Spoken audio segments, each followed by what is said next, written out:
Chinese labor freed up.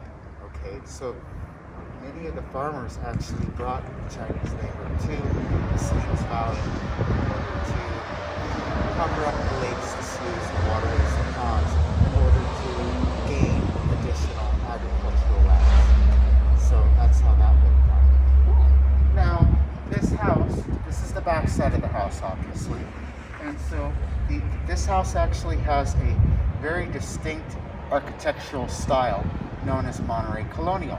So that is the fusion of the East Coast. So the East Coast influence, which is where you have the gable, the wraparound wooden porches, that East Coast architectural influence fused together with the existing California Adobe architecture created its own style, its own specific style invented right here in Monterey County. So keep in mind that this area it really is considered to be the most stable form of or center of government on the entire west coast of this continent. Keeping in mind that throughout it was the capital of Alta California, throughout the Spanish colonial era, the Mexican Republic, early California territorial government, and finally Monterey being the first capital of California under statehood. Shortly before the capital of California was moved to Benicia, and then to San Jose, and then finally to Sacramento. This was all based on the population. Most of the population in those days were in the northern part of the state, central and northern part of the state, due to all of those who came here for the gold rush. So those are really the main logistics of why Monterey actually lost the capital. So here, this has always been on the property. This is an 80 million year old giant clamshell. No, it's not. That's It is. huge. So this evidences the fact that all of this was underwater at one time, and the waters were warm enough to actually sustain or be responsible for creating these giant clams. Imagine how many cups of clam chowder you could have with something like that. We have our set of Spanish colonial era grinding stones, mill grinding stones, that obviously would have been responsible for grinding wheat into flour. Moving right along, you'll note the second story of this house. So what you're looking at behind that door would have been the grain loft. Okay, so the first adobe that was built by this family was built a couple miles that way on their property, and the first winter they discovered they had actually built on a floodplain. So there were problems for the family, but also in their original adobe, they had their grain storage on the first floor. The rats, which were and remain an issue here in the Salinas Valley, came in, contaminated their wheat supply, their grain supply, and essentially the family starved that winter. So the very next spring, they went and searched on their property for certain geographical features and chose this very nice area. It's a nice promenade, elevated, and this is where they built their adobe. But so you'll note at the base of the door, you'll note the grooves at the base of the door. That shows you that the only way of ingress and egress from the grain loft was from the ladder. Now also, the boys of the family slept in the grain loft on the sacks of grain. That's how the story on the sacks of grain. That's how the story goes. But I'm certain they probably had beds. Anyway, now does anybody have any questions before we go in?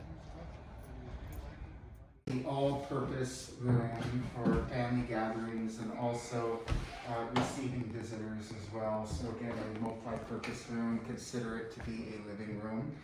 And you'll please look around and see that we've actually furnished this room, in fact, this house, in a living history style, reflecting living conditions of the 1850s. So many of the artifacts in this house actually were in the house a very long time ago, left the house, and slowly but surely articles that were in this house 100, 120 years ago are returning to us. The same phenomenon is actually happening with the Queen's Palace in Honolulu, Hawaii. Someone actually should do a study on that. It's very interesting. I digress. Anyway, so from 1844 to 1870, this house was one room. It was just a one-room house. And so finally, in 1870, Boronda actually added these wall partitions.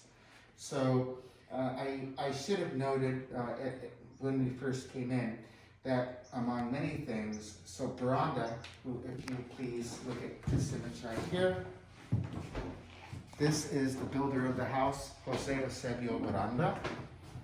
So Boronda was a lumberman. Quite a bit of his lumber built Mexican Republic, Monterey. But he was also a ranchero. He was also well known for capturing bears, the bull and bear fights at Monterey. Okay, amazing. That's a 1973 edition. Actually, that room that I was in briefly before returning to you, that used to be a manger, so to birth animals during wintertime. But the Historical Society acquired the property shortly after it did. It actually put a furnace in that room. The reason why we keep this house fairly warm, well, 62 degrees, which stays off the humidity. So in order to keep it in good condition. Oh, hello, welcome. I'm James. I am the director. Welcome. Yes. So I think I'll have you all mill around here just for a couple of minutes, and then we'll proceed. Russia, you're not at the top of the food chain.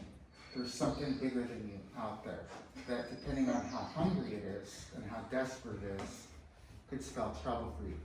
Again, this evidences the fact that in those early days, not only were the settlers here fighting the elements, trying to build a life of civility, but they had to worry about literally being someone's tasty treat. And so again, it's the reality of living was very, very harsh, very different than what we have today. So couple that in with lack of good nutrition, infant mortality. If you lived to be 10 in those days, you were lucky. So, and that's clearly evidenced by the genealogical chart here. It clearly shows you the grim reality of infant mortality. So, why don't we proceed into the dining room? And feel free to ask any questions as you go.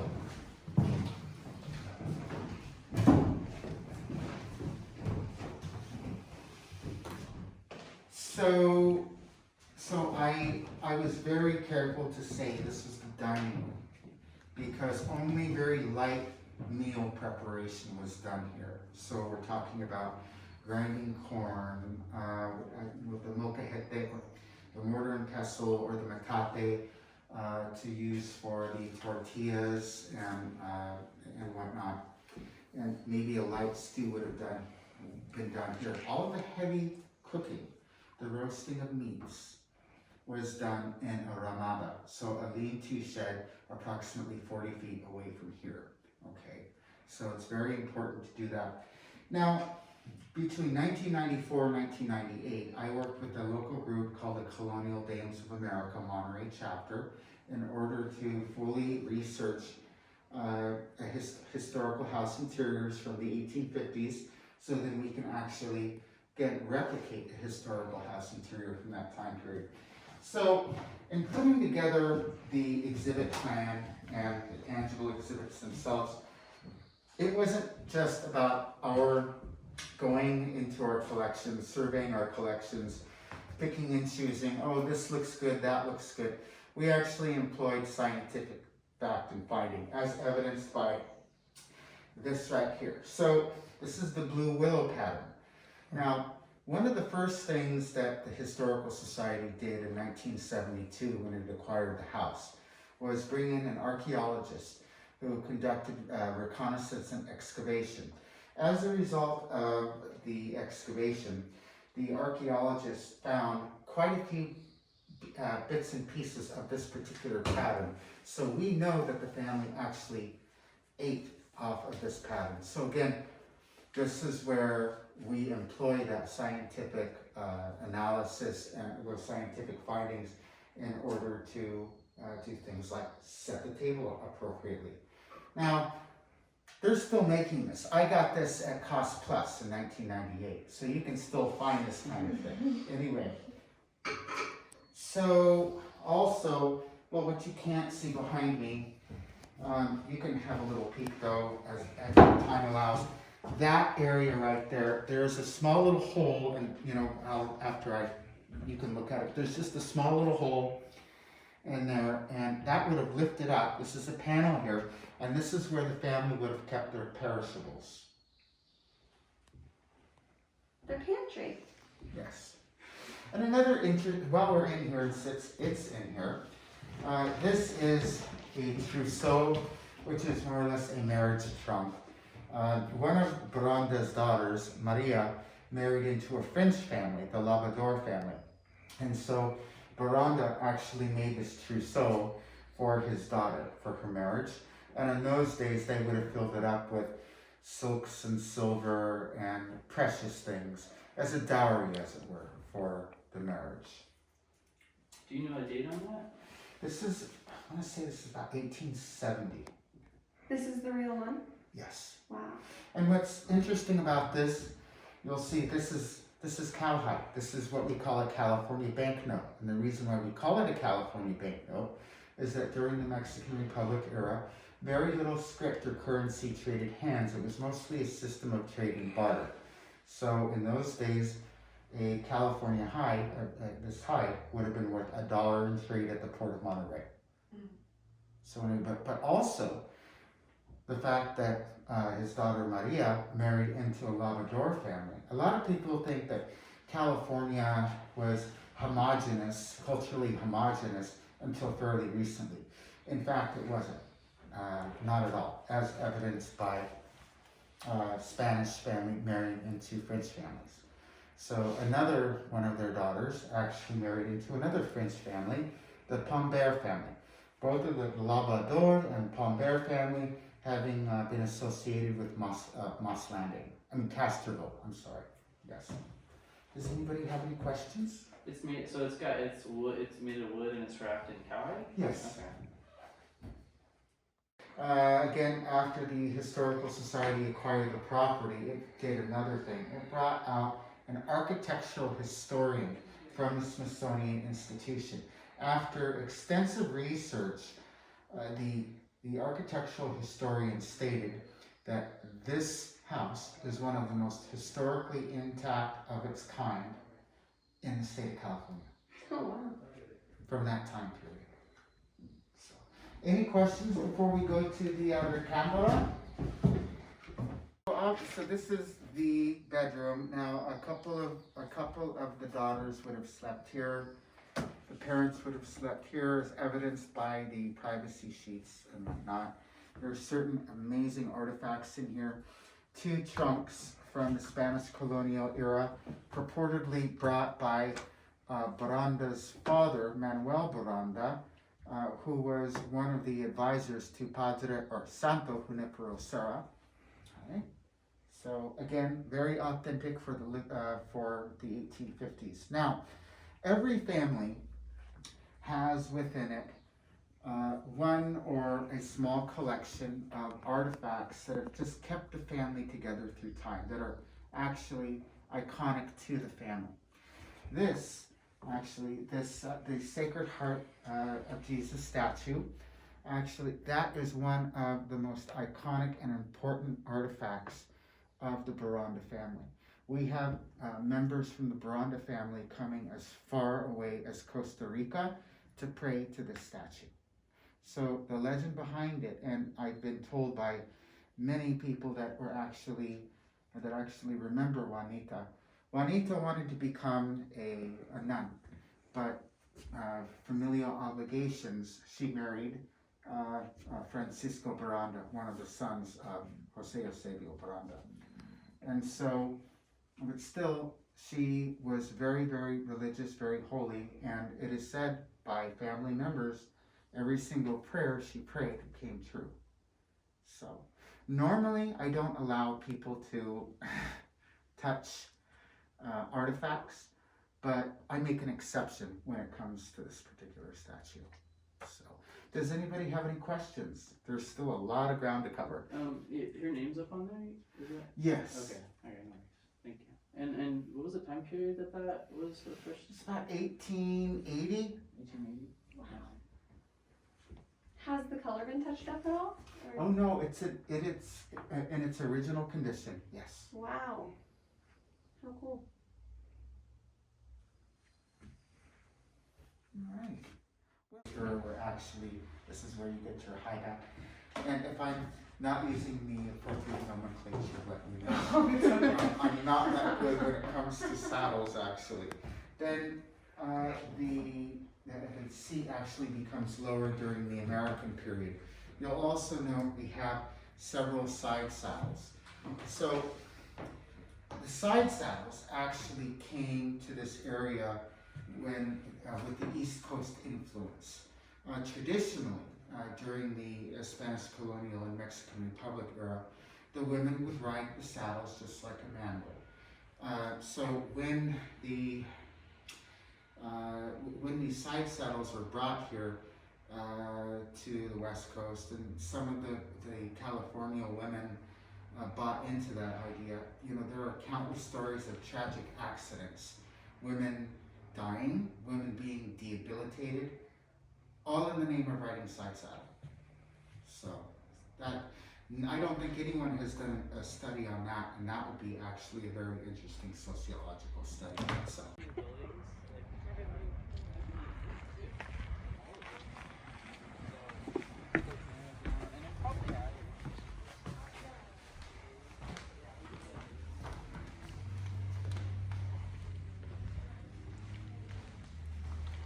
I'll sit right here.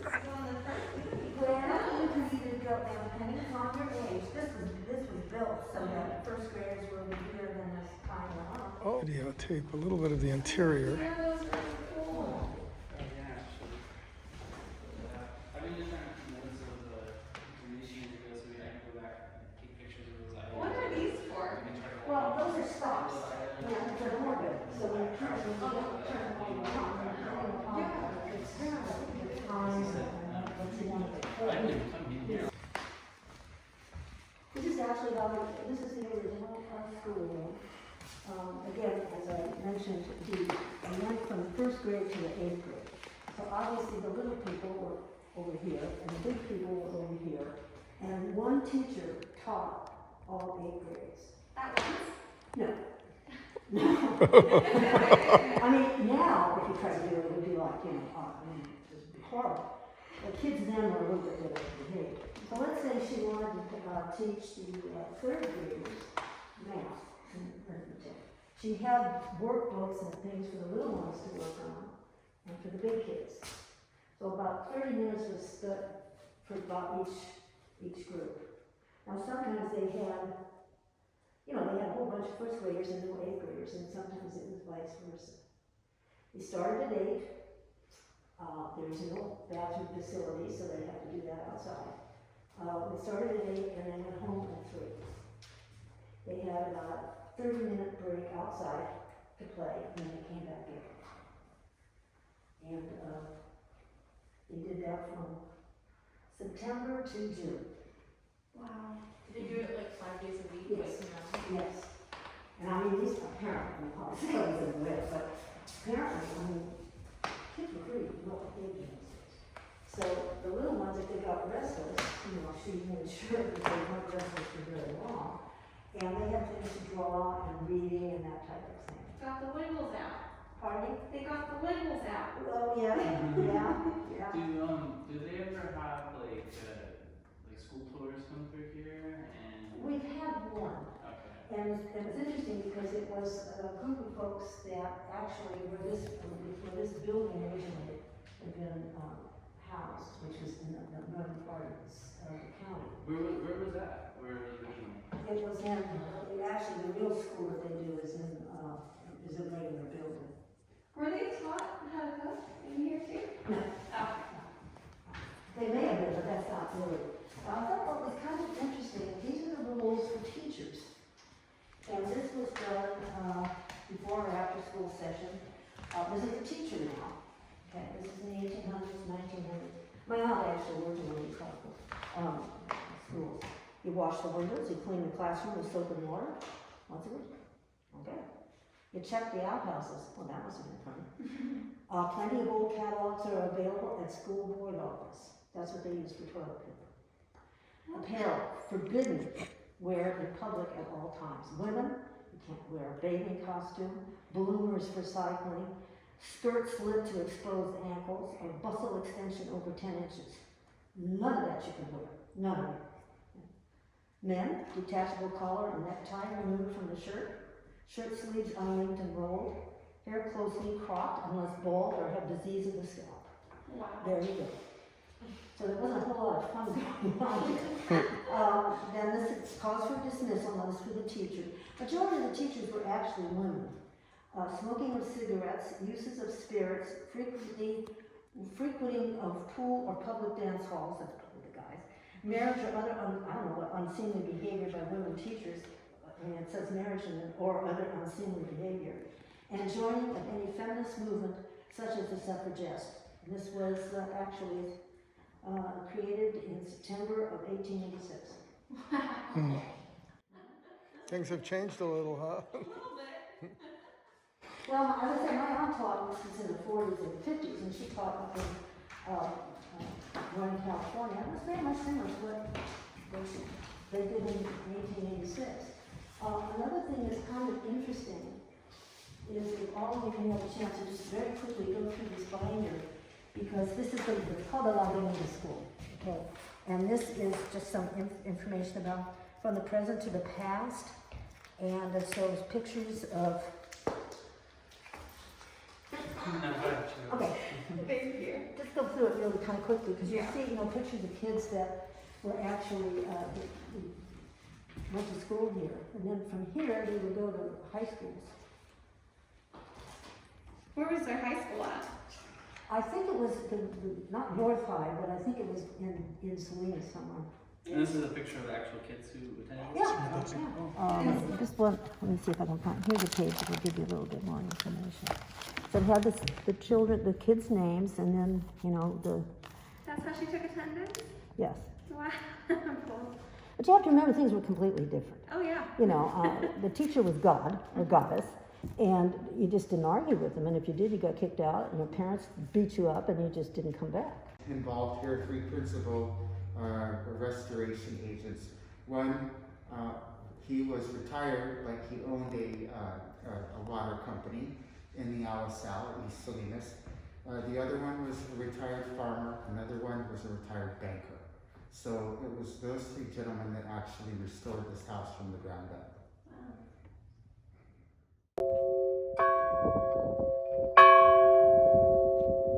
Okay. Keep going. No.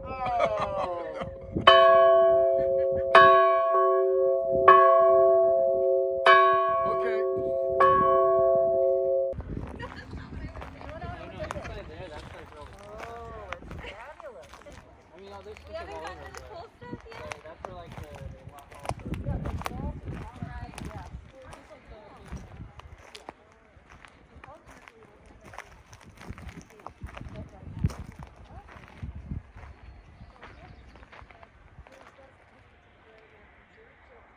We have agricultural implements here in this yard dating all the way back to the late 1890s. Of course. When it comes to like the agricultural history, have you heard of like the Borges family? Oh, yes. by chance? Mm-hmm. Okay, I was wondering because I'm like his direct descendant. Are So you really? I've been looking for information on them, and I was looking at all of this kind of thing. Oh, yeah, no, we can help you out on that. Okay, Most okay. certainly. Yeah. Absolutely. Yeah. This tractor was purportedly used to plant the first strawberry crop in the county of Monterey, 1921, 1922. as the William Weeks House. It is an 1897 Queen Anne Victorian house. Now, again, had the Historical Society not acquired this house in May of 1990, originally located at the corner of Soledad and John Streets in Monterey, had we not acquired it, it would have been yet another historical architectural casualty in the city of Salinas. So, in order to relocate it, we actually had the house split in half. Okay, and we had professional house mover relocate it. But you must understand the landscape, the elevations, or the topography of this campus in that time period was very, very much different than it is today. For example, it was a little steeper coming in at the top gate there. And so we almost lost half the house as a result on its way down. It was, I'll never forget that day actually. So right now this house is in the midst of being restored. We have all of the silver, the art, the crystal, the china, the finery, the furniture to furnish it in high Victorian style. Now, what's very important about this house is that its architect, his name was William Weeks. He was an immigrant here from Prince Edward Island, Canada. And so Weeks actually went on to become very, very famous because he was one of the few architects the latter part of the 20th century to the early part of the latter part of the 19th century, early part of the 20th century, who was able to successfully transition from Victorian architecture and all of its various different philosophies and forms and specific architectural interior and exterior architectural materials, transition that into California arts and crafts or mission revival architecture, and then finally into Spanish revival architecture. So many architects couldn't do that, and as a result they went by the wayside. Weeks was one of the few on the entire West Coast who was able to do so successfully, and consequently many of his residential and commercial structures still exist: Monterey, Salinas, Watsonville, Santa Cruz, and San Francisco. Well, we're doing our very best to save what we can, not being 90 proof. So first we laid the foundation, put in all of the infrastructure, water, sewer lines, and whatnot. And then a few years go by, we put up 3 walls and a very simple roof. A few more years go by, we did additional improvements, and finally by 2005 we were completely enclosed. I should note that quite a few, there are some very sad case studies out there of cultural or historical institutions that have had to have it all at once. Consequently, they take out loans. Sometimes loans can't be repaid. Cultural and historical organizations go defunct as a result of that. So again, for us, the road has been long, but it's been well worth it. And people ask me, can you project with regard to when you think all of this will be done? It would be very difficult for me to prognosticate. My answer to them every single time is that this has always been a community project and will be finished at the will of the community. So please come on in. Please do let your eyes adjust because we do not have electricity in here yet. So I think what we'll do, I propose we just simply take a turn. We'll go to the archaeological repository. Along the way, I will point out some of our larger artifacts. So please note that we do have, you'll see orange cones on the floor, courtesy of Ruben, who purchased them. These actually are covering protruding rebar. Okay, so just watch your step. Stay close to me and you'll be just fine. So this is our future museum. All right, now the ground floor will be 12,500 square feet and mezzanine space equivalent of about 6,000 square feet as well. The mezzanine space being utilized for light density storage. So on our way to the archaeological repository, I'd just like to direct your attention to certain artifacts that we have. First, the 1897 Surrey buggy, which was used by the first female physician in southern Monterey County.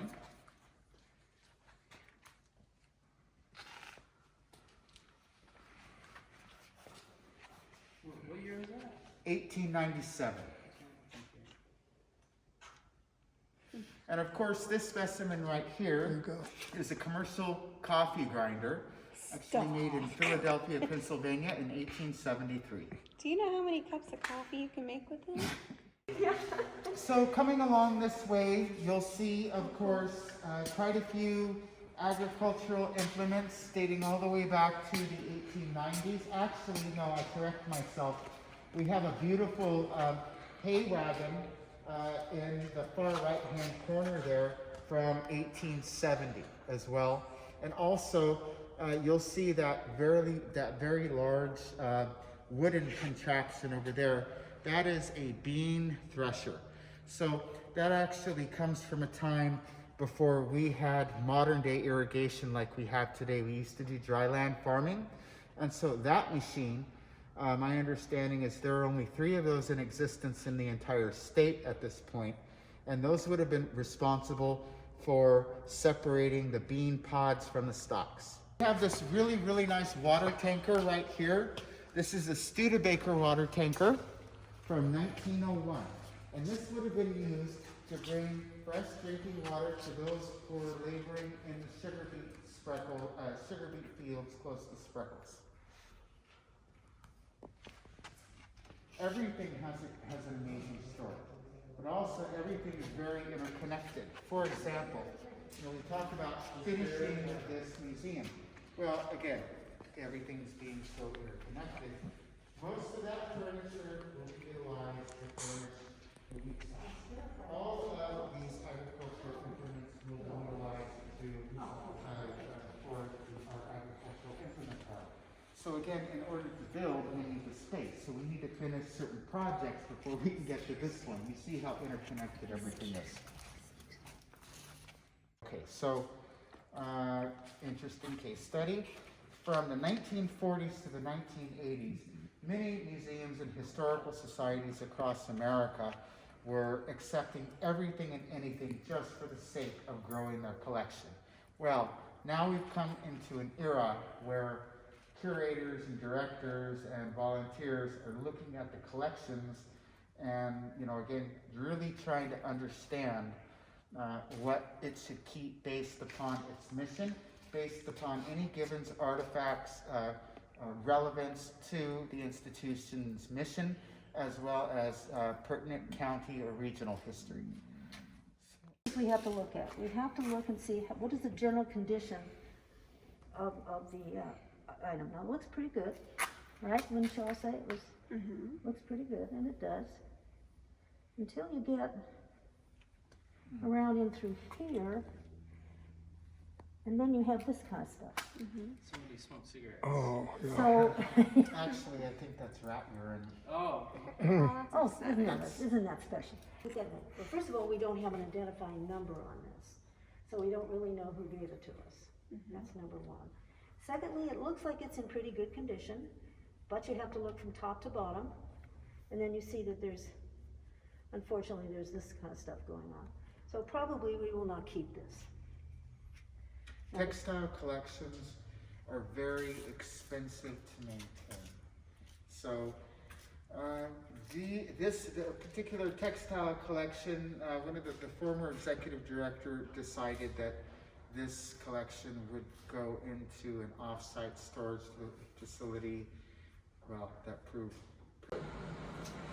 Gary Brischini, who was one of the former board presidents of the Monterey County Historical Society, was an exceptionally well-noted archaeologist in the region for the last 40 years. And you're seeing, again, over 40 years of archaeological reconnaissance and excavation collecting. And curated rather well. As a matter of fact, they ended up winning the John Peabody Harrington Award for archaeological curation. I'll just direct your attention. Here is a box right here.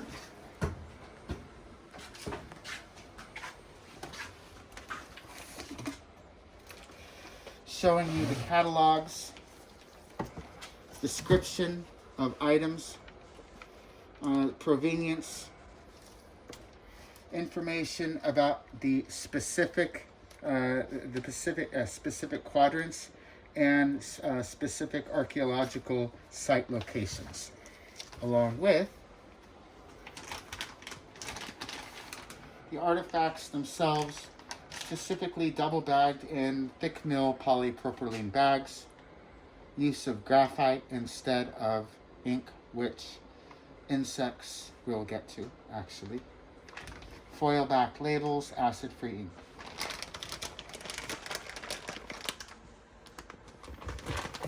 Now, Monterey County Historical Society has also been designated by Caltrans as one of the official, the official repository for archaeological specimens found specifically in the county of Monterey during road work and excavation projects. So, we have well over 400 lineal feet of archaeological materials here, collected as far north as Point Año Nuevo and as far south as Mission La, and I always get this. La Purísima. Oh no. Thank you, sir. You're La talking Purísima. south, Yes, right? sir. Yeah, La Purísima Concepción. Yes, yes. It's an amazing collection. And if you just, before we leave, if you just simply want to take a peek behind the corner, to the left, you'll see again the collection is rather extensive. Is this the plan too? This is a very, very nice. Actually, it's more like a neighborhood community. So you can remember the building, how they have it. So, yes, this is a combination, more like an apartment. So, your action would have been this way. Okay. Instead of this, which would have been this and around. Cool. Thank you. Yes, 1438. 1438. Site 1438. I believe that is the site of all of the excavation and groundwork they did to extend the Monterey Airport runway, if my memory serves me right. So this is what we call a portal. And so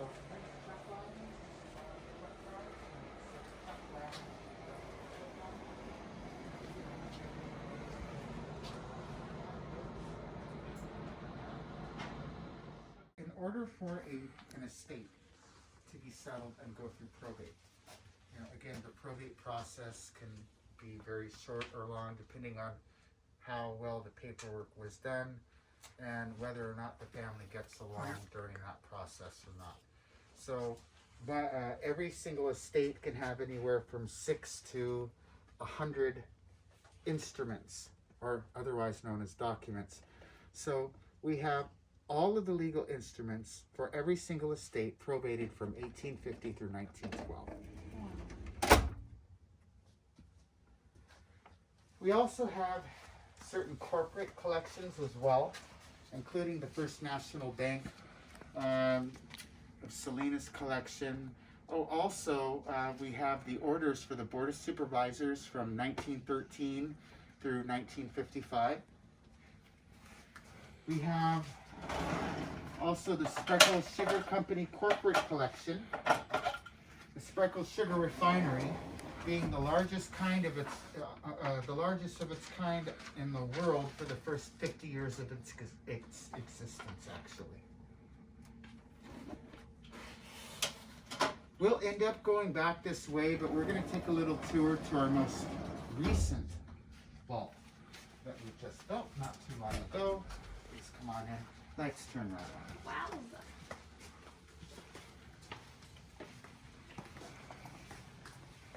Everything has a different smell. Need some water or something? Good show. There you go. I did so much talking last night, I think it's catching up with me. So this vault we actually erected not too long ago, and it has an interesting story.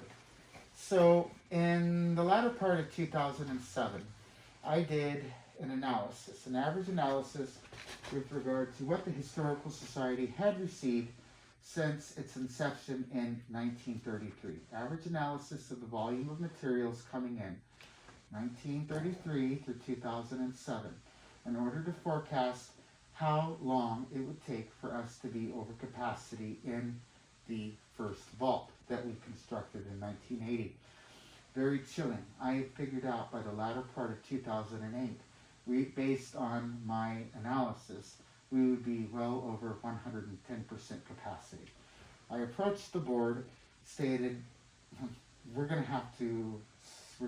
to have to start asserting ourselves with regard to community fundraising so we can build another vault.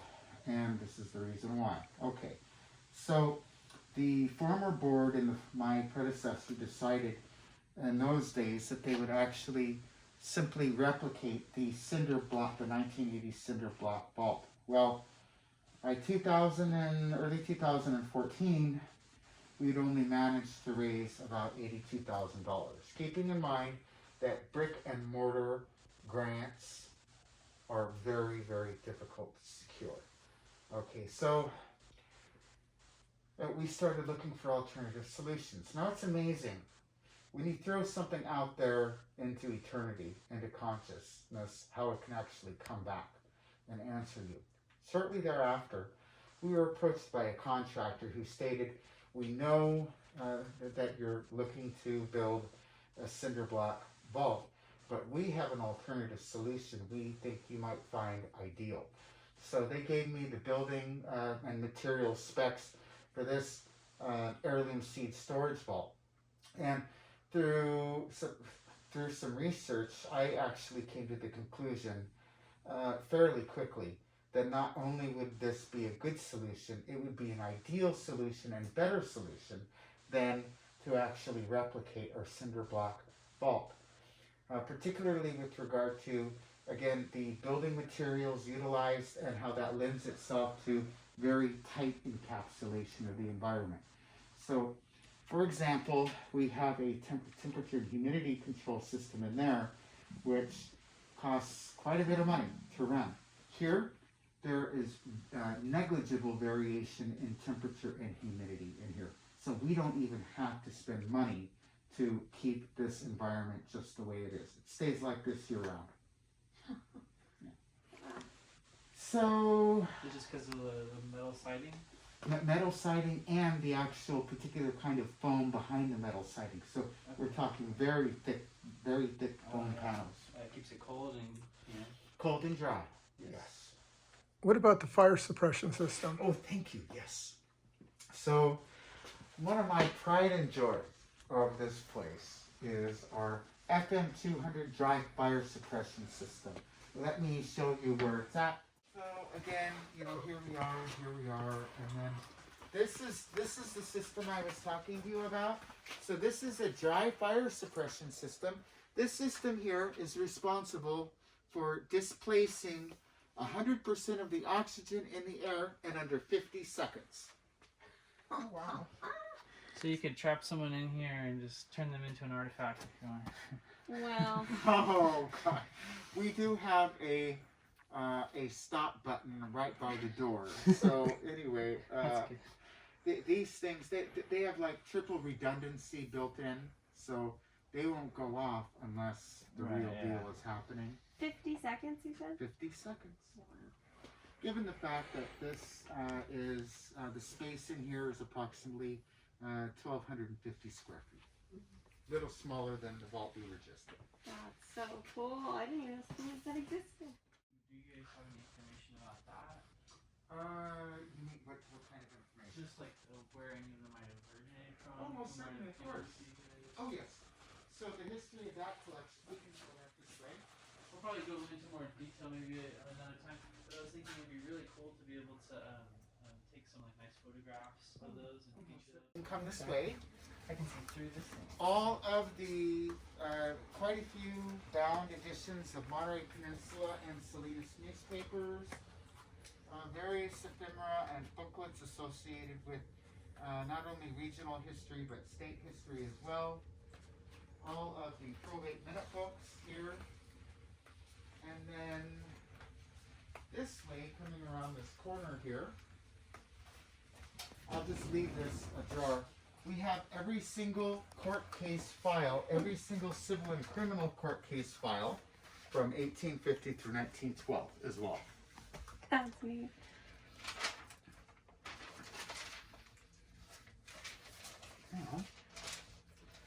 Here again, various collections associated with clubs that have now that were very once important for the civics and development of the region, now long defunct.